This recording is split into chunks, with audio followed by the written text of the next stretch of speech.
Assalamualaikum warahmatullahi wabarakatuh. Perkenalkan, nama saya Ahmad Fadil Kujairi. Di sini saya dari Universitas Trunojoyo Madura, program studi PGSD Pendidikan Guru Sekolah Dasar dengan kelas F, NIM dengan digit 3 terakhir yaitu 235. Di sini saya akan melakukan percobaan yaitu perpindahan kalor secara konveksi. Nah, di sini terlebih dahulu saya akan menjelaskan apa sih perpindahan kalor secara konveksi itu. Nah, konveksi adalah perpindahan kalor dari suatu tempat ke tempat lain bersama dengan gerak partikel-partikel lainnya. Nah, air merupakan konduktor yang buruk. Nah, namun ketika air bagian bawah dipanaskan, ternyata air bagian atas juga ikut panas.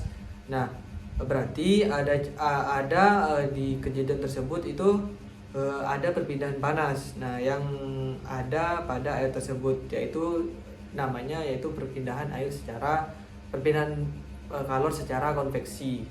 Nah, saat air bagian bawah mendapatkan kalor dari pemanas nantinya partikel-partikel air menuai sehingga menjadi lebih ringan dan bergerak naik dan digantikan dengan partikel air dingin dari bagian atas.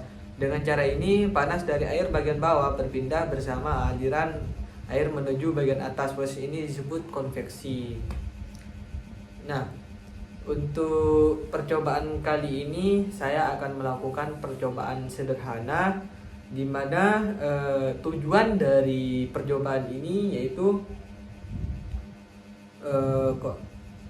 dan judulnya yaitu konveksi dalam air. Tujuannya yaitu untuk membuktikan bahwasanya konveksi dapat terjadi, perpindahan kalor secara konveksi itu dapat terjadi dalam zat cair, nantinya berupa air.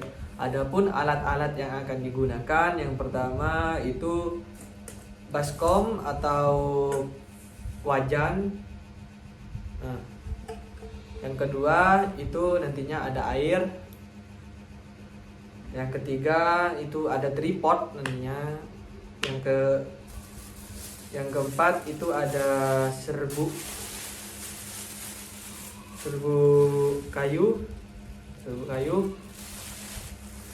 Selanjutnya ada kompor. Adapun cara kerja proses percobaan kali ini yaitu pertama, isilah bejana atau wajan tersebut air dengan secukupnya. Selanjutnya campurkan sedikit serbuk gergaji ke dalam bejana air dan diaduk sampai merata. Ketiga, panaskan dan selanjutnya amati serbuk gergaji yang ada di dalam air. Selanjutnya perubahan apa yang terjadi dan pergerakan apa yang terjadi dalam bejana. Nanti dalam proses percobaan yang kita amati adalah proses bergeraknya air atau bergeraknya serbuk. Nanti pada proses tersebut kita akan menggambar kondisi daripada perubahan serbuk gergaji tersebut. Oke, kita akan melakukan percobaan. Nah, baik, pertama-tama siapkan kompor. Selanjutnya isilah wajan dengan air secukupnya.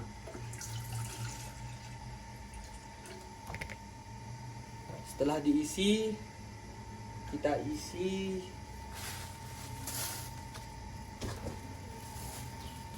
serbuk gergaji ke dalam air. Selanjutnya panaskan bejana.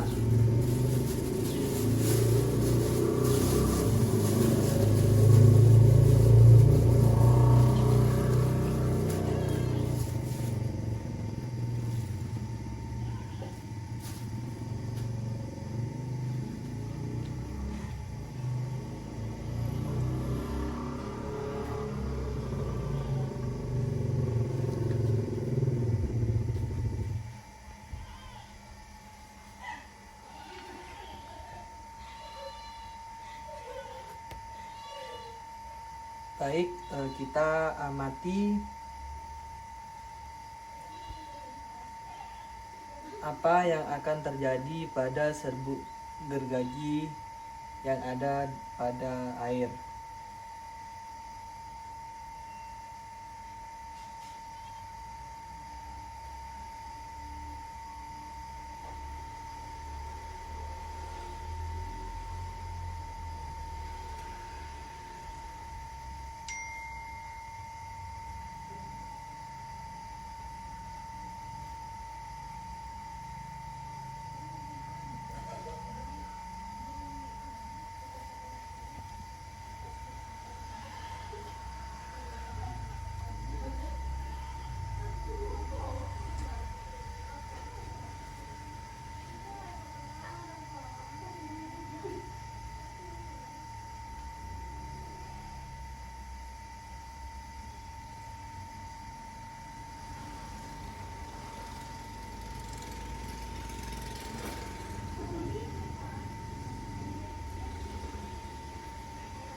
Baik, pada menit ketiga di sini sudah terjadi beberapa perubahan di mana air yang ada pada bejana sudah mulai bergerak.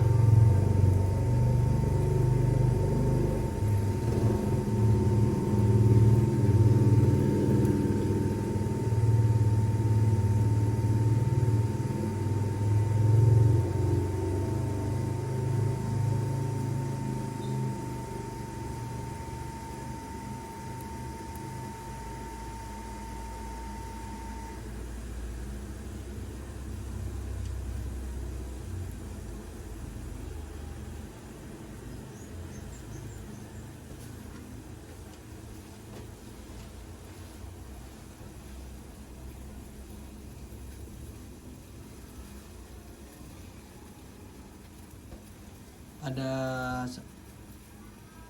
menit sekarang bisa kita lihat dan juga bisa kita catat apa yang terjadi pada perubahan air dan juga serbuk gergaji yang ada di dalam air. Barusan kita sudah melakukan percobaan. Di sini saya akan membahas apa yang terjadi pada kegiatan percobaan barusan saya lakukan. Jadi bejana yang diisi dengan air terus diisi dengan sedikit serbuk, lalu bejana tersebut dipanaskan dan dapat diamati ada beberapa gerakan. Yang pertama, saat belum panas serbuk gergaji yang ada di dasar, ada pula yang berada di permukaan air. Yang kedua, yaitu saat bejana mulai memanas hingga air di dalamnya mendidih, serbuk-serbuk gergaji tersebut bergerak berputar mengelilingi aliran air. Terus yang semula berada di atas berputar ke bawah, begitupun sebaliknya.